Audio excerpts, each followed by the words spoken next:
Iraq advances one place in global gold reserves. Quote, the World Gold Council announced today, Sunday, that Iraq has advanced one place in the ranking of countries that hold the most gold in the world.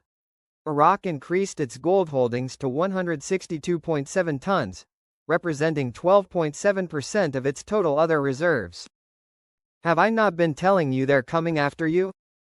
Have I not said constantly, protect yourself, be careful? Have I not told you there are entities, our government, taxes, fines, people, and your greed is going to get in the way?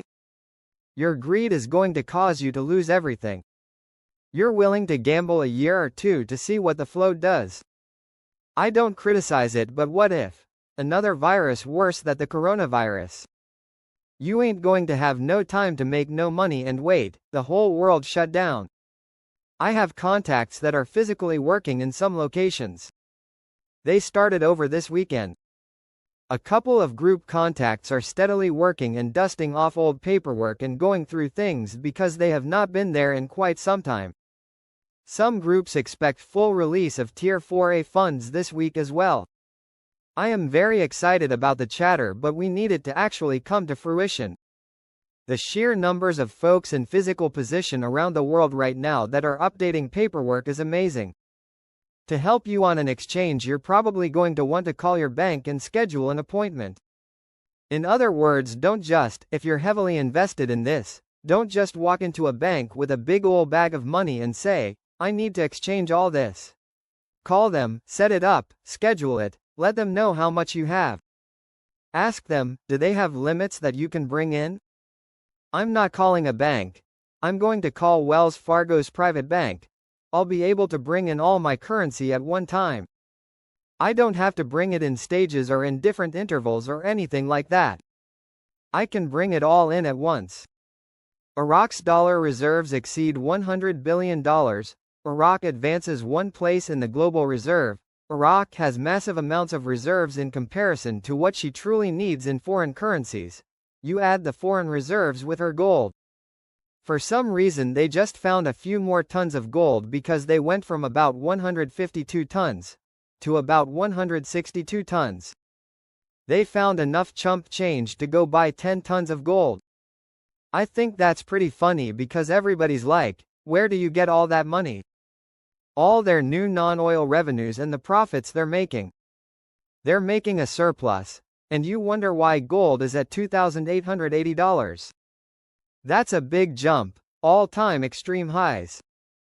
Any good RV news, Mark? Some are saying today may be our day? Mark Z. I am hearing that, but they may be a couple days premature, but not far off. Mr. Sammy says we have made it to the finish line. We just need to cross it now. Frank. I tend to agree with you, Mr. Sammy. I use the example of Neil Armstrong wailing down the ladder of the lunar module. He has one foot on the step of the ladder, but the other foot is already touching the surface of the moon. We are simply waiting for the other foot to also touch the surface.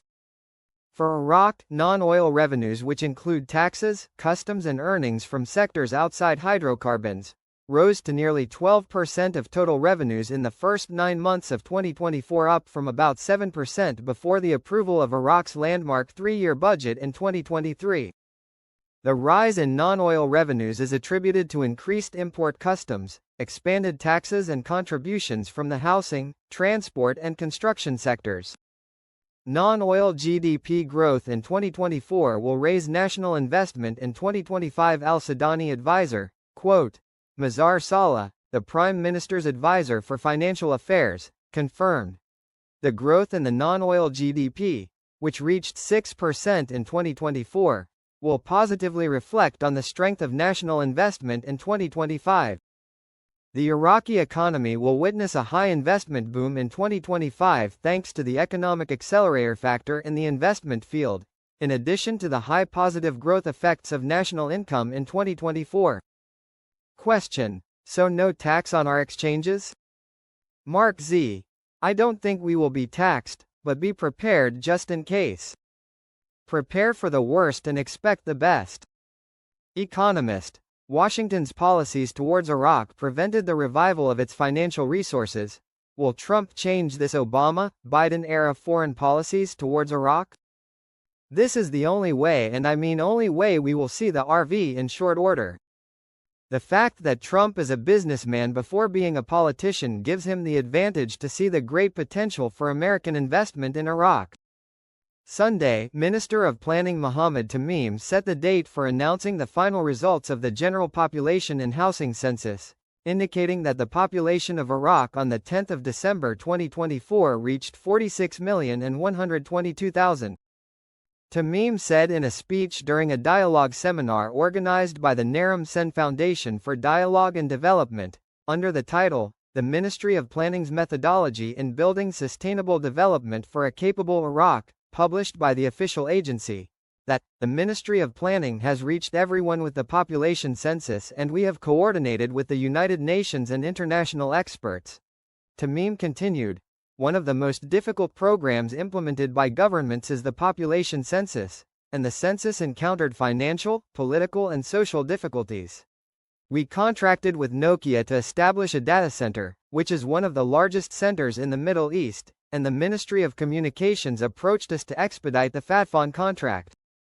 He noted, on February 24, we will announce the final results of the population census, noting that the growth rate in the population census is 2.53%, and the percentage of males is higher than the percentage of females according to the census, and the city population constitutes 2/3 of the population of Iraq. And the poverty rate of the governorates in 2024 was 17.5%, which is a good decline because the poverty rate was higher.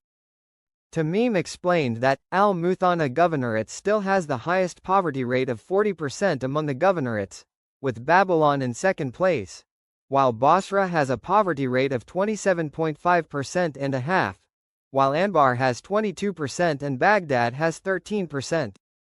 Tamim stated that the population of Iraq on the 10th of December 2024 reached 46,122,000, and the government of Prime Minister Mohammed Shia al-Sudani fulfilled what it promised.